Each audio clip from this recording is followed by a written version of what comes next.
నమస్తే, నేను మీ సిఎస్ రావు. గుంటూరు లోక్సభలో ఏ పార్టీ తరఫు నుంచి ఎవరు పోటీ చేయబోతున్నారు అనేది ఇప్పుడు హాట్ టాపిక్. అంతేకాదు, ఆ లోక్సభ పరిధిలో ఉన్నటువంటి అసెంబ్లీ స్థానాల్లో వైఎస్ఆర్ కాంగ్రెస్ పార్టీ నుంచి ఎవరు పోటీ చేయబోతున్నారు, తెలుగుదేశం పార్టీ నుంచి ఎవరు పోటీ చేయబోతున్నారు అనేది ఆసక్తికరమైనటువంటి పరిణామంగా కూడా మారింది. అందుకే గుంటూరు లోక్సభలో ఏ పార్టీకి ఎవరు నిల్చున్నటువంటి అవకాశం ఉందనేది ఒక విశ్లేషణ కనుక తీసుకుంటే, లోక్సభ స్థానానికి ప్రస్తుతం తెలుగుదేశం పార్టీ నుంచి సిట్టింగ్ ఎంపీగా గల్లా జయదేవ్ ఉన్నారు. గల్లా జయదేవ్ అయితే ఆయన రాజకీయాల నుంచి విరమించుకోబోతున్నాను అనేది ఒక వాయిస్ వాళ్ళ అభిమానుల ద్వారా వస్తూ ఉంది. అయితే గల్లా జయదేవ్కు ఉన్నటువంటి ప్రొఫైల్ కారణంగా 2 సార్లు గుంటూరు లోక్సభ స్థానం నుంచి వరుసగా గెలిచారు. మూడోసారి కూడా గెలిచేటువంటి అవకాశం ఉందని చెప్పి సర్వేలు చెప్తూ ఉన్నాయి. అయినప్పటికీ కూడా తెలుగుదేశం పార్టీ తరఫు నుంచి ఆయన పోటీ చేయడానికి పెద్ద ఇంట్రెస్ట్గా లేరు.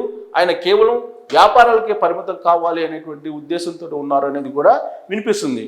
అందుకే ఆయన బదులుగా శ్రీకృష్ణదేవరాయలు ఇప్పుడు రంగంలోకి వచ్చారు. వైఎస్ఆర్ కాంగ్రెస్ పార్టీ నర్సరావుపేట ఎంపీ ఆయన వైఎస్ఆర్ కాంగ్రెస్ పార్టీకి రాజీనామా చేశారు, తెలుగుదేశం పార్టీలో చేరతారు.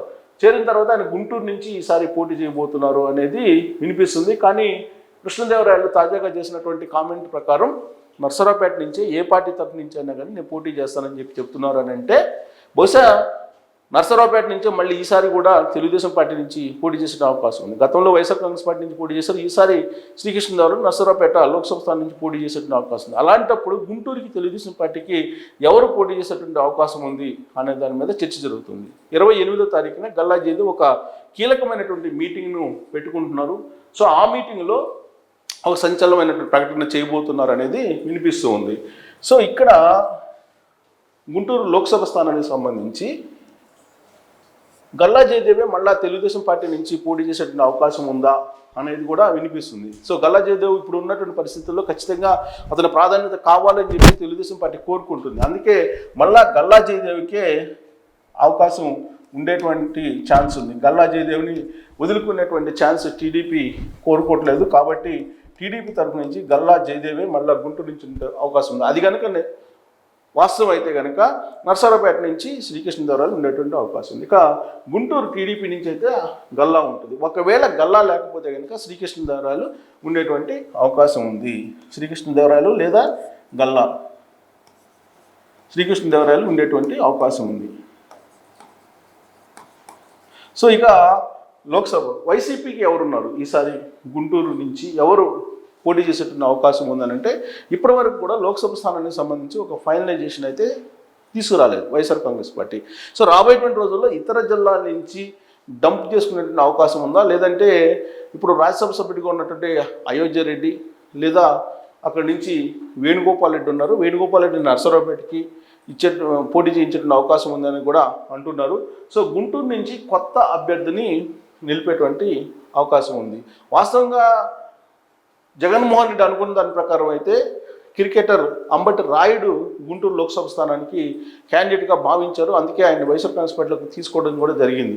కానీ వారం జరగకుండానే అంబటి రాయుడు జనసేన పార్టీలోకి వెళ్ళిపోయారు. దీంతో గుంటూరు లోక్సభ స్థానం వైఎస్ఆర్ కాంగ్రెస్ పార్టీ ఎవరు అనేది ఇప్పటివరకు కూడా తేలలేదు. సో తేలిన తర్వాత దాని యొక్క వ్యవహారం మొత్తం బయటకు వచ్చేటువంటి అవకాశం ఉంది. ఇక గుంటూరు లోక్సభ పరిధిలో ఉండేటువంటి నియోజకవర్గాలు కనుక తీసుకుంటే తాడికొండ, మంగళగిరి, పొన్నూరు, తెనాలి, పత్తిపాడు, గుంటూరు వెస్ట్, గుంటూరు ఈస్ట్ ఇవి ఉన్నాయి. వీటిల్లో ఎస్సీ కాన్స్టిట్యున్సీలు తాడికొండ అలాగే పత్తిపాడు ఉన్నాయి.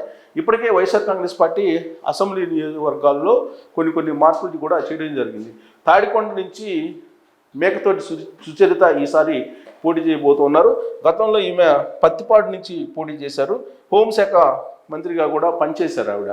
సో ఆ తర్వాత మంత్రి పదవిని తీసేశారు. ఆమెని కాన్స్టిట్యున్సీ నుంచి కూడా రీప్లేస్ చేసి ఇప్పుడు తాడికొండకు పంపించారు. సో ఇప్పుడు ఈసారి తాడికొండ నుంచి మేకతోటి సుచరిత పోటీ చేసే అవకాశం ఉంది. తెలుగుదేశం పార్టీ నుంచి తెనాలి శ్రావణ్ కుమార్ లాస్ట్ టైం కూడా పోటీ చేశారు, ఆయనే ఈసారి కూడా పోటీ చేసే అవకాశం ఉంది. ఇక మంగళగిరి నుంచి గంజి చిరంజీవి, వాస్తవంగా ఆర్కే ఉన్నాడు YSR Congress party sitting MLA Ramakrishna Reddy. ఆయన ఇటీవల రాజీనామా చేశారు వైఎస్ఆర్ కాంగ్రెస్ పార్టీకి. ఆ పార్టీని వీడి వెళ్ళిపోయారు, ఆయన కాంగ్రెస్ పార్టీలో జాయిన్ అయ్యారు. ప్రస్తుతం షర్మిలతో వచ్చి ట్రావెల్ అవుతున్నారు. సో ఆ ప్లేస్లో గంజి చిరంజీవిని నియమించడం జరిగింది. గంజి చిరంజీవి ఈసారి వైఎస్ఆర్ కాంగ్రెస్ పార్టీ నుంచి మంగళగిరిలో పోటీ చేయబోతూ ఉన్నారు. నారా లోకేష్ ఆయన మంగళగిరి నుంచి ఈసారి పోటీలో దిగబోతున్నారు. మళ్ళీ గత ఎన్నికల్లో ఓడిపోవడం జరిగింది. 2019 ఎన్నికల్లో నారా లోకేష్ అక్కడి నుంచి ఈసారి ఎట్టి పరిస్థితుల్లో గెలవాలి అనేటువంటి టార్గెట్ తోటి ఆయన ఇప్పటి నుంచే పనిచేస్తూ ఉన్నారు మంగళగిరిలో. ఇక పొన్నూరు కిలారి రోసియా సిట్టింగ్ ఎమ్మెల్యే, ఆయన మీద వ్యతిరేకత ఉంది. వైఎస్ఆర్ కాంగ్రెస్ పార్టీకి సంబంధించిన ద్వితీయ శ్రేణి ఆయన మీద ఇప్పటికే వ్యతిరేకంగా ఉన్నారు. సొంత పార్టీలో ఉండేటువంటి వాళ్ళ మీదనే కేసులు పెట్టించారు అనేటువంటి అసంతృప్తి ఆయన మీద అక్కడ ఉండేటువంటి క్యాడర్కి కూడా ఉంది. ఆ విషయాన్ని వైఎస్ఆర్ కాంగ్రెస్ పార్టీకి కూడా తెలియజేయడం జరిగింది. చివరి నిమిషంలో కిలారి రోసీని మార్చేటువంటి అవకాశం ఉందా అని అంటే ప్రస్తుతానికి వైఎస్ఆర్ కాంగ్రెస్ పార్టీకి కిలారి రోసీ తప్ప ప్రత్యామ్నాయ మార్గం లేదు. కాబట్టి ఆయనకే ఈసారి పోటీ చేసే అవకాశం ఇస్తుంది పార్టీ అనేది వినిపిస్తుంది. ఇంకా ధూళిపాల నరేంద్ర తెలుగుదేశం పార్టీ నుంచి పొన్నూరు పోటీ చేయబోతున్నారు. ధూళిపాల నరేంద్ర పర్సనల్గా ఆయనకు ధూళిపాల అడ్డాగా పొన్నూరు ఉంది. లాస్ట్ ఎలక్షన్లప్పుడే ఓడిపోవడం అనేది తెలుగుదేశం పార్టీ అక్కడ విచిత్రం. ఎప్పుడు కూడా పొన్నూరు తెలుగుదేశం పార్టీకే ఉంటుంది. తెలుగుదేశం పార్టీకి పక్కా అడ్డాగా చెప్పుకోవచ్చు పొన్నూరుని. ఈసారి ధూళిపాల నరేంద్ర అక్కడి నుంచి పోటీ చేయబోతున్నారు. ఇక తెనాలి అన్నాబతిని శివకుమార్ వైఎస్ఆర్ కాంగ్రెస్ పార్టీ నుంచి పోటీ చేయబోతూ ఉన్నారు. అక్కడి నుంచి నాదెండ్ల మనోహర్ జనసేన నుంచి పోటీ చేస్తారు. సో అక్కడ నాదెండ్ల మనోహర్ కనుక పోటీ చేస్తే ఓకే, అదర్వైజ్ ఆల్పాటి రాజా తెలుగుదేశం పార్టీ నుంచి పోటీ చేసేటువంటి అవకాశం ఉంది. ప్రస్తుతానికైతే నాదెండ్ల మనోహర్ జనసేన నుంచి, అలాగే అక్కడి నుంచి ఆల్పాటి రాజా తెలుగుదేశం పార్టీ నుంచి పనిచేస్తూ ఉన్నారు. ఇద్దరు కూడా పోటీలో ఉంటారేమో అనేలాగా పనిచేస్తున్నారు. బట్ ఒకవేళ అలయన్స్లో కనుక జనసేనకి వెళ్తే అక్కడి నుంచి నాదెండ్ల మనోహర్ పోటీలో ఉండే అవకాశం ఉంది. ఇక పత్తిపాడు ఎస్సీ కాన్స్టిట్యూన్సీ అక్కడ బాలసాని కిరణ్ కుమార్ని వైఎస్ఆర్ కాంగ్రెస్ పార్టీ నియమించింది. అక్కడ తెలుగుదేశం పార్టీ నుంచి బి రామాంజనేయులు పోటీలో ఉంటారు. ఇక గుంటూరు వెస్ట్ విడుదల రజని, ఈమెని చిలకలూరుపేట నుంచి ఈ మధ్యకాలంలో డిప్యుటేషన్ మీద లేదంటే బదిలీ మీద జగన్మోహన్ రెడ్డి తీసుకొచ్చారు. విడుదల రజనీకి గుంటూరు వెస్ట్ ఫిక్స్ చేశారు. ప్రస్తుతం ఆమె గుంటూరు వెస్ట్ నుంచి పనిచేస్తున్నారు. ప్రస్తుతం వైద్య ఆరోగ్య శాఖ మంత్రిగా కూడా ఉన్నారు ఆవిడ. సో రాబోయేటువంటి రోజుల్లో గుంటూరు వెస్ట్ నుంచి కంటెస్ట్ చేయాలనుకుంటున్నారు. కానీ ఆ సామాజిక వర్గం వ్యతిరేకంగా కూడా ఉంది ఆమెకి ఈసారి. గతంలో ఆమె సామాజిక వర్గమే కలిసి వచ్చింది పత్తిపాడులో, కానీ ఈసారి గుంటూరు వెస్ట్లో ఆమె సామాజిక వర్గం వ్యతిరేకంగా ఉంది అనేటువంటిది వినిపిస్తుంది. అందుకే ఈ మధ్యకాలంలో ఆమె ఆఫీస్ మీద ఏదో దాడి జరిగినట్టు ఒక క్రియేషన్ చేశారు విడుదల రజని అనే ఆరోపణ కూడా ఆమె మీద ఉంది. ఇక గుంటూరు వెస్ట్ నుంచి తెలుగుదేశం పార్టీ తరఫు నుంచి కోవెలమూడి రవీంద్ర లేదంటే ఆలపాటి రాజేంద్ర ప్రసాద్ పోటీ చేయబోతున్నారు అనేది తెలుస్తుంది. ఒకవేళ కనుక అలయన్స్లో ఇక్కడ కనుక నాదెండ్ల మనోహర్కి కనుక ఇస్తే ఆలపాటి రాజాకి ఛాన్స్ ఉంది. లేదంటే ఆలపాటి రాజా ఇక్కడ పోటీ చేసేటువంటి అవకాశం ఉంది. ఇక్కడ అప్పుడు జనసేనకు కనుక ఒకవేళ జనసేనకి వెళ్తే కనుక బోనబోయిన శ్రీనివాస్